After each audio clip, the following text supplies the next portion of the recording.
Wow, grabe. Ang dami na namang tip guys nila Ilyas kahapon po sa concert nila sa Hong Kong. Ayan, grabe, hindi po nagpakabog ang bansang Hong Kong sa Japan. So alam niyo naman siguro guys na marami rin silang natanggap na tip sa Japan. Ayan, hindi lang yung Ilyas Band, mga Q, pati na rin si Apollo guys na ibibili niya ng baka. Pero ito kahapon sa concert nila sa Hong Kong ay ito guys, tingnan nyo naman. Ayan, napakakapal po ng kanilang natanggap na tip. Ayan. So hindi ko lang siya ma-estimate mga ka-Q, pero pakiramdam ko guys, marami-rami yan guys. So, yan, sakto yan kasi yung iba sa mga miyembro po ng banda ngayon ay nangangailangan din ng pera. Kaya like for example, kay Boss Ryan, kakapanganak lang po ng kanyang asawa, kay Dave, na magagamit talaga nila guys. Marami-rami po yung kanilang maiipon. Mga Q, pasensya na kayo, ang ingay ng manok. Mga Q. So yun, congratulations po kila Ilyas, JTB. Deserve po nila to, mga Q, yung mga ganito. Ito po ay binibigay naman ng mga kababayan nating mga OFW na napaka-generous talaga. Yan, share the blessing, ika nga, mga Q. Hindi naman yan hiningi nila Ilyas. Yan, kusa po yung binibigay sa kanila. Ayan, so syempre, yan, mahirap tanggihan yung grasya, mga Q. May kasibihan po tayong ganyan. So, nararapat lang din na tanggapin nila Ilyas. Kasi napakahirap naman kapag tinanggihan nila yan. So, ano yung sasabihin na nagbibigay sa kanila, mga Q. At isa pa, yung mga nagbibigay naman yan guys, ay yung medyo umaapaw na rin yung blessing nila sa kanilang buhay, mga Q.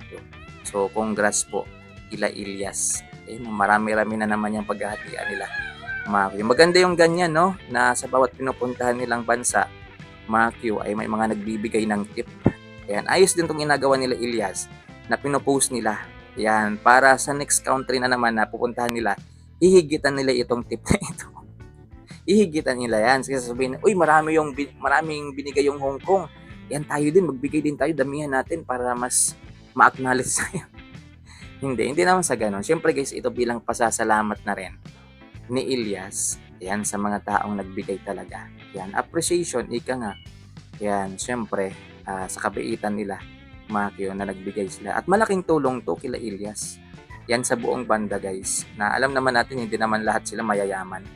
'Di ba? So malaking tulong talaga yan guys, makapag-ipon-ipon sila kahit papano para kung dumating man yung mga sinasabi ng iba guys. Para kung dumating man mga ka-Q yung sinasabi ng ibang mga bashers ni Ilyas guys, nalalaos siya, wala nang invitation, wala nang gig, ayos lang mga Q, dahil kahit papano guys, nakapag-ipon na po yung banda.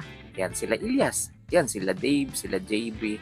Sa nakikita ko naman kasi guys, dito po sa Ilyas JTB Band ay hindi naman po talaga sila maluho, mga Q, at mukhang pinapahalagahan naman nila yung mga kinikita nila ngayon, mga Q. Dahil alam naman nila, mga Q, sa sarili nila bilang isang artist, bilang isang singer na hindi po pang matagalan yung kanilang ningning, mga Q. Sabi nga ni Ilyas JTB guys, darating naman talaga yung panahon na hihina sila, mga Q. Siyempre may mga darating, may mga bagong sibol na sisikat at papalit sa trono nila. Pero ang maganda daw, mga Q, dahil kahit papaano naranasan nilang sumikat at kumita yan at makapagtabi para sa pamilya nila, mga Q. So yun, mga Q, ano naman talaga guys eh. Yan, hindi naman lahat ng sikat guys ay forever sikat.